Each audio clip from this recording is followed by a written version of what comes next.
नमस्कार, मैं हूं शम्स ताहिर खान और आप देख रहे हैं वारदात। लड़ाई इजराइल और फिलिस्तीन के बीच है, लेकिन आदत के मुताबिक सबसे पहले इसमें अमेरिका कूदा इजराइल की तरफ से। अब जाहिर है, जब अमेरिका आया तो चीन को भी सामने आना ही था। अब चीन भी मैदान में उतर आया फिलिस्तीन की तरफ से। चीन अमेरिका पर इल्ज़ाम लगा रहा है कि वो चीनी मुसलमानों के बारे में तो गलत बयानी करता है, लेकिन क्या फिलिस्तीन के मुसलमान नहीं हैं? अब कुल मिलाकर इजराइल और फिलिस्तीन की इस लड़ाई में अमेरिका और चीन के बीच ठन गई है, और दोनों मानो इजराइल और फिलिस्तीन से ये कह रहे हो कि तुम लड़ो, हम लड़ाएंगे।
टकराव इजराइल और फिलिस्तीन के बीच चल रहा है। बमबारी गाजा पर हो रही है, रॉकेट इजराइल पर दागे जा रहे हैं और धुआं चीन से उठ रहा है। असल में दुनिया के इन दो पुराने दुश्मनों की तनातनी को लेकर चीन गुस्से में लाल है, और उसके गुस्से की असली वजह है अमेरिका का इजराइल के साथ खड़ा होना। फिलिस्तीन पर जारी इजरायली हमलों ने उसे अमेरिका के खिलाफ बोलने का मौका दे दिया है।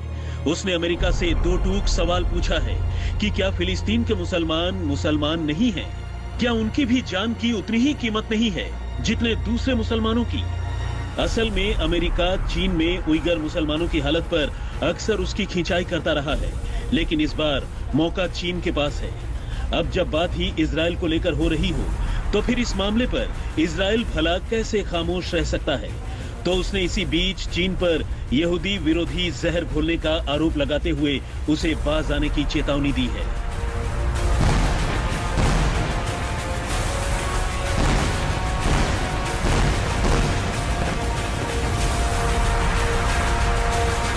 लेकिन इस सारी रस्साकसी के बीच इजराइल के तेवर लगातार तीखे हो रहे हैं। इजराइल के प्रधानमंत्री बेंजामिन नेतन्याहू ने कहा है कि फिलिस्तीनी आतंकी संगठन हमास के खिलाफ उनके हमले जारी रहेंगे। नेतन्याहू का ये बयान ऐसे वक्त पर आया है जब दुनिया भर के देश दोनों पक्षों से शांति की अपील कर रहे हैं। इजरायली पीएम ने कहा है कि सभी इजरायलियों की सुरक्षा और शांति की बहाली होने तक हमास के खिलाफ कार्रवाई जारी रहेगी। लगे हाथ उन्होंने इजरायली सेना को बड़ी कामयाबी के लिए बधाई देते हुए कहा है कि उन्होंने इस्लामिक जिहाद के एक बड़े कमांडर को मार गिराया है। इस बार इजरायली नेवी ने समंदर के रास्ते गाजा पट्टी पर हमले किए हैं। उसने हमास की कई मील लंबी सुरंगों को मटियामेट कर दिया है। सूत्रों की माने तो इजरायल ने हमास के 9 कमांडरों के मकानों को ध्वस्त कर दिया है। इससे पहले गाजा पट्टी पर सोमवार सुबह सुबह भयानक हवाई हमले किए गए, और इन हमलों में हमास के 15 किलोमीटर से ज्यादा लंबे सुरंगों को दफन कर दिया गया। उधर इजरायल और फिलिस्तीन के दरमियान जारी इस टकराव के बीच चीन इस महीने यूएन सिक्योरिटी काउंसिल की बैठक की अगुवाई करने जा रहा है, जिसमें इजरायल और फिलिस्तीन को लेकर चर्चा होने वाली है। जबकि इससे पहले वो इजरायल और फिलिस्तीन के बीच चल रहे टकराव को रोकने और इसे लेकर निंदा प्रस्ताव पारित करने की 3 बार कोशिश कर चुका है। लेकिन अमेरिका ने भी हर बार वीटो लगाकर उसके मंसूबों पर पानी फेर दिया है। अब जब चीन इजरायल के हिमायती अमेरिका के खिलाफ बोल रहा हो, तो इजरायल बगैर पलटवार किए कैसे रह सकता है? चीन की राजधानी बीजिंग में मौजूद इजरायली दूतावास ने एक चीनी टेलीविजन पर यहूदी विरोधी प्रोग्राम पेश करने का इल्जाम लगाया है। इजरायली दूतावास ने कहा है कि चीन के सरकारी टीवी चैनल सीसीटीवी ने गाजा पर एयर स्ट्राइक को लेकर एक प्रोग्राम चलाया था, जो पूरी तरह से यहूदियों के खिलाफ था। इजरायली दूतावास ने तीखे अल्फाज के साथ इसे लेकर ट्वीट किया और कहा कि हमें उम्मीद थी कि दुनिया पर यहूदियों का नियंत्रण है जैसी साजिशों का दौर खत्म हो गया है, लेकिन बदकिस्मती से यहूदी विरोध ने अपना बदसूरत चेहरा फिर से दिखा दिया है। असल में मंगलवार को एक प्रोग्राम में एंकर झेंग जुनफेंग ने सवाल किया कि क्या इजरायल का अमेरिकी समर्थन वास्तव में साझा लोकतांत्रिक मूल्यों पर आधारित है। इस पर कुछ लोगों का मानना था कि यहूदियों और उनकी लॉबी का अमेरिका पर खासा प्रभाव है। अमेरिका की विदेश नीति में इसीलिए इजरायल का समर्थन भी शामिल है, क्योंकि अमेरिका के नीति निर्माताओं पर यहूदियों का प्रभाव है। जबकि टीवी चैनल के एंकर ने तो यहां तक कह दिया कि अमेरिका अपने कट्टर प्रतिद्वंदी चीन को मात देने के लिए मिडिल ईस्ट में इजरायल का इस्तेमाल कर रहा है और अरब देशों को मात देने के लिए बनावटी अभियान चला रहा है। इससे पहले इजरायल फिलिस्तीन टकराव पर हुई सुरक्षा परिषद की आपात बैठक में सदस्य देश किसी नतीजे पर पहुंचने में नाकाम रहे। ये तीसरी बार था जब अमेरिका ने सुरक्षा परिषद को इस पर बयान जारी करने से रोक दिया। सिक्योरिटी काउंसिल की बैठकों में इजरायल का बचाव करने को लेकर चीन का विदेश मंत्रालय लगातार अमेरिका को खरी खोटी सुनाता रहा है। उसने फिलिस्तीनियों पर जारी इजरायली हमले को लेकर अमेरिका से अपना रुख साफ करने को कहा है। चीन के सरकारी अखबार ग्लोबल टाइम्स ने सोमवार को इसी मामले पर अपना संपादकीय भी लिखा था और इसमें अमेरिका के इजरायल के साथ खड़े होने को उसने इंसानियत के खिलाफ बताया। ग्लोबल टाइम्स ने लिखा कि अमेरिका हमेशा मानवाधिकारों का झंडा लहराता रहता है। वो चीन पर गलत जानकारी और फर्जी तथ्यों के बिना पर शिनजियांग इलाके में मुसलमानों के खिलाफ नरसंहार करने जैसी बेमतलब की बातें करता रहता है। लेकिन अब जब फिलिस्तीनियों के मानवाधिकारों को कुचला जा रहा है, तो अमेरिका ने अपनी आंखें बंद कर ली हैं। ग्लोबल टाइम्स ने कहा कि अमेरिका एक स्वार्थी देश है। गाजा पट्टी में खून बह रहा है, लेकिन संयुक्त राष्ट्र सुरक्षा परिषद भी खामोश है। ये अजीब बात है। चीन ने कहा कि अमेरिका का फोकस पूरी तरह से प्रमुख शक्तियों से कंपटीशन पर है। जाहिर है अमेरिका को मुसलमान पसंद नहीं है, न ही उसे चीन पसंद है। बहरहाल इसी वजह से उसने चीन के शिनजियांग इलाके में मुसलमानों में खास रुचि दिखाई है। अमेरिकी मूल्य विकृत हो गए हैं। ग्लोबल टाइम्स का मानना है कि चीन और रूस पर ध्यान केंद्रित करने के लिए अमेरिका मध्य पूर्व से हटना चाहता है। अमेरिका फिलिस्तीन इजरायल शांति बहाली के लिए जहमत नहीं उठाना चाहता, लेकिन वो चाहता है कि मध्य पूर्व की स्थिति इजरायल और अमेरिका के रणनीतिक हितों के अनुकूल बनी रहे और फिलिस्तीनी लगातार मुसीबत में रहे। लेकिन अमेरिका को यह जानना होगा कि न्याय को जिंदा दफन नहीं किया जा सकता। अब इस सारी अंतर्राष्ट्रीय खींचतान के बीच आतंकवाद एक्सपोर्ट करने के लिए बदनाम मुल्क पाकिस्तान भी अपने जहर बुझे तीर चलाने से बाज नहीं आ रहा। उसकी हालत बेगानी शादी में अब्दुल्ला दीवाना वाली है। दरअसल जब से फिलिस्तीन और इजरायल के बीच तनाव के हालात बने हैं, तब से पाकिस्तान के तमाम आला तरीन नेता इजरायल पर बयानबाजी करने में लगे हैं। यहाँ तक कि कुछ नेता तो ऐसे भी हैं जो इजरायल के खिलाफ सीधे जिहाद छेड़ने की बात कह रहे हैं और इजरायल पर परमाणु हमले की धमकियां तक देने में लगे हैं। जो उम्मत मुस्लिमा के हुक्मरान होने का दावा करते हैं, हम पूछते हैं उन फौज से, हम अपने पाकिस्तान के फौज से भी पूछते हैं कि 7-8 लाख की तादाद में आप सिर्फ इसलिए हैं, आपका मोटो यह है कि जिहाद फी सबीलिल्लाह, आप क्यों आज इस्राइल के खिलाफ ऐलान जिहाद नहीं करते? हम हुकूमत पाकिस्तान से हम पूछना चाहते हैं कि हमने मिसाइल तैयार किए, 4000 किलोमीटर तक मार करने वाला मिसाइल हमारे पास मौजूद है, हमारे पास F-17 मौजूद है, हमारे पास एटम बम है, हम 7वीं कुव्वत है इस मुल्क के, इस मुमलिकत के। जनाब चेयरमैन साहब, ये एटमी कुव्वत कब काम आएगा? ये मिसाइल हम खिलौने के तौर पर इस्तेमाल करेंगे, बच्चों को दिखा देंगे, या इन मिसाइलों को और इस एटम बम को हम किसी अजायब घर में रख के हम ये कहेंगे कि फलां दौर में हमने एटमी कुव्वत हासिल की थी? बहुत अफसोस की बात है। जनाब स्पीकर, अगर आप कश्मीर को आजाद करना चाहते हैं, अगर आप कश्मीरियों के साथ मदद करना चाहते हैं, अगर आप फलस्तीन को आजाद करना चाहते हैं, अगर आप फलस्तीनियों के साथ मदद करना चाहते हैं, तो आपके पास सिर्फ एक ही रास्ता है, और वो रास्ता ये है, वक़ातिलू फी सबीलिल्लाह, वक़ातिलू फी सबीलिल्लाह, ला सबीलना इल्ला बिल जिहाद। जिहाद के अलावा, इन लोगों के साथ लड़ने के अलावा, इनका मुकाबला करने के अलावा हमारे पास कोई रास्ता नहीं है। ये एक एक करके मुसलमान मुल्कों को इस तरह ये अपने उसमें शिकंजे में फंसाएंगे, लेकिन हम रोते रहेंगे, हम एहतिजाज करते रहेंगे, हम करारदादें पास करते रहेंगे, हम बाजारों में एहतिजाज तो करेंगे, लेकिन उसका फायदा क्या होगा?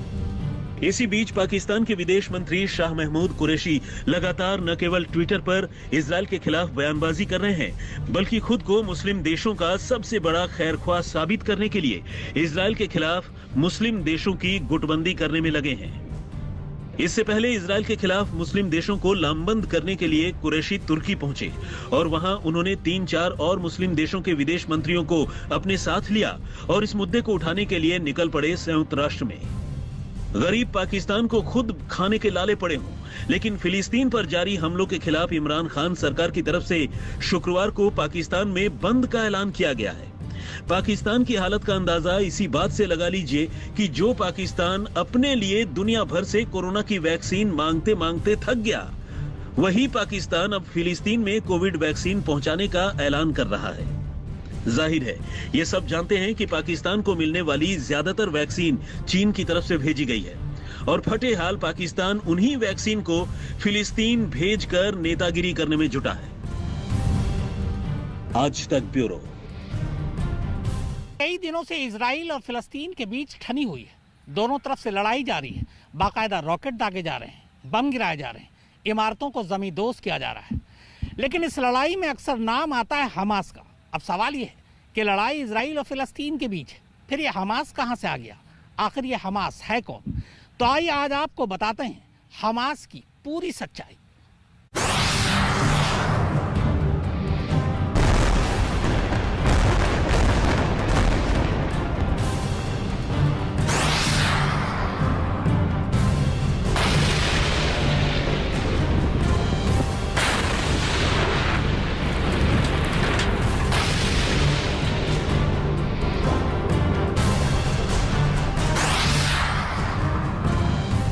वैसे दुनिया चाहे कुछ भी कहे, इजराइल इस बार हमास का नामो निशान मिटाने को तैयार नजर आ रहा है।